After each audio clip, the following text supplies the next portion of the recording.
Alright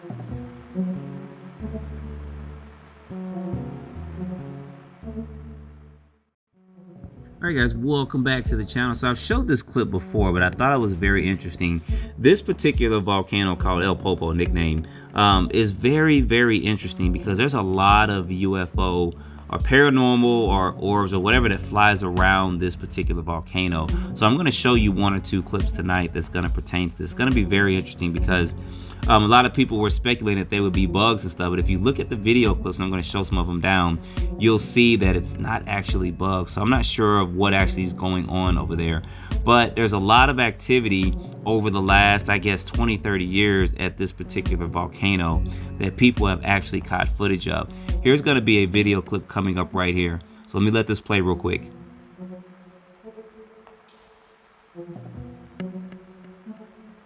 And this is actually slowed down.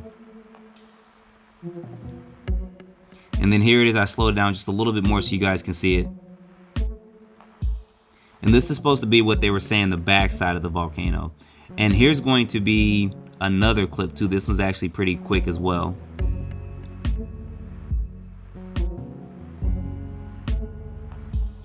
So it makes you wonder what's actually going on over here. If anybody's been to this location and seen stuff, put it down in the comments. Now, before anyone goes out and says it's a firefly or something, you guys know the way those are. They kind of light up for a second, then they kind of, the light dissipates.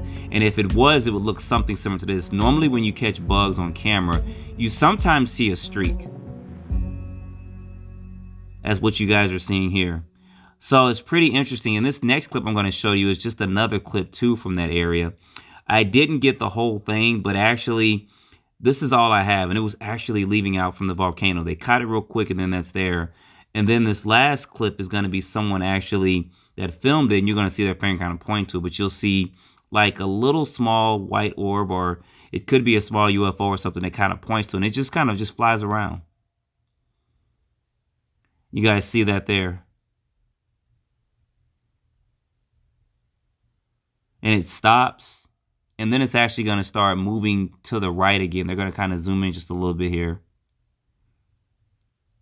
Now, it can possibly, we're not going to throw out that this could possibly be something that's faked, but very interesting clip that I wanted to show you guys in case you guys have seen or heard about this before. We know that there's a lot of UFO activity periodically around volcanoes, nuclear power plants and stuff. And what's actually going on there, I don't know. But for a craft to be able to get this close to a volcano and nothing transpire or happen to the craft is very interesting. Now, whether they're drawing energy from it or what, I don't know. I mean, none of us are really knowing except for those higher up that kind of know the truth about some of this stuff. But I wanted to show this to you guys. It's actually pretty interesting. You guys see it there again. He's pointing up there. Then it's actually going to fly down and stuff like that. So anyway, I wanted to show this to you guys to get some of your input on this, to see what you guys thought about it. Very, very, very interesting video clip here. And of course, if we zoom in, it's just going to be a white blur. That's all it's going to be. So anyway, put your comments down below what you guys think about this, and let's get into the second part of this video.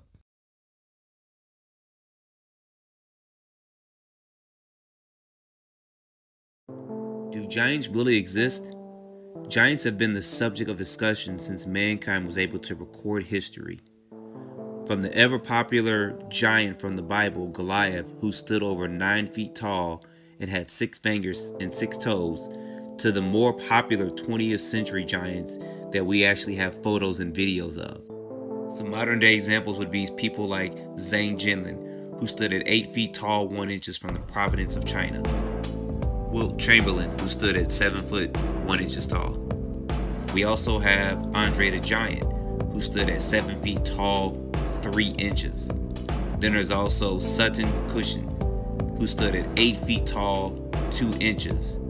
And then there's Robert Wallow, who stood at a staggering 8 feet 11 inches. The tallest man in recorded history where we actually have photos and videos of. All right, y'all know giants have been kind of a subject of a lot of different channels out there. We've talked about them. We've seen artist renderings of them. People have drawn pictures and stuff of them. So I'm not really going to try to on this video go too in depth on them at all, because there's a lot of research that needs to be done behind them and actually finding not just photos that we have, and I'll show you guys a couple of photos too, or maybe someone said they saw something, we got an artist drawing of it or something like that, but I actually want to go back to some of the ancient stuff too. I want to go back to some of the Egyptian hieroglyphics and stuff around the world from hundreds and even thousands of years ago to actually try to find some of this information to present it to you. Because if stuff like this is true, and there was somebody this big that actually held like a lion, that's huge. And he had to be strong. So there's a lot. And there's even stuff that pertains into the Bible of certain things. And there's even, like I said, a couple of things that I have to look at. Like, for instance, this is supposed to be, I guess, the tallest, heaviest horse, and it's called Samson. But actually trying to find a legit photo is actually pretty difficult, especially nowadays of it. So I'm still trying to get more information on that. But we do, as I showed you kind of at the intro of this whole giants thing, we do have actual photos of people that were actually pretty tall. I mean, a 7 foot something tall woman, and this is an Asian woman, is pretty interesting in itself. And then we have a lot of other photos and stuff. Very few videos that I can find. I found a few of them, but I'm just trying to compile, put all that together, of people back in the early 1900s and the mid 1900s that were over 7 and 8 feet tall, which is actually going to be pretty interesting to show that to you guys. Now, I do believe that the giants of olden days were actually more physically fit than some of these that we see nowadays. I think they call it gigantism or something like that is what they're trying to say that these people had. And of course, their organs and stuff couldn't keep up with their bone structure and etc. So there's a lot of information I'm going to actually try to look at and put out there for this. But I at least wanted to show this and present this to you guys. So if this is something that you're interested in seeing, a lot of different photos of, I guess, yesterday, back in the 90s and 80s and 30s, 40s, 50s of these particular giants and stuff, put it down in the comments, and then I'll put a little bit more time into researching and giving you guys some actual photos. If not, then I guess we won't do it. But anyway, as always, don't forget to like, subscribe, put your comments down below. Appreciate you guys watching, and stay tuned for the next video.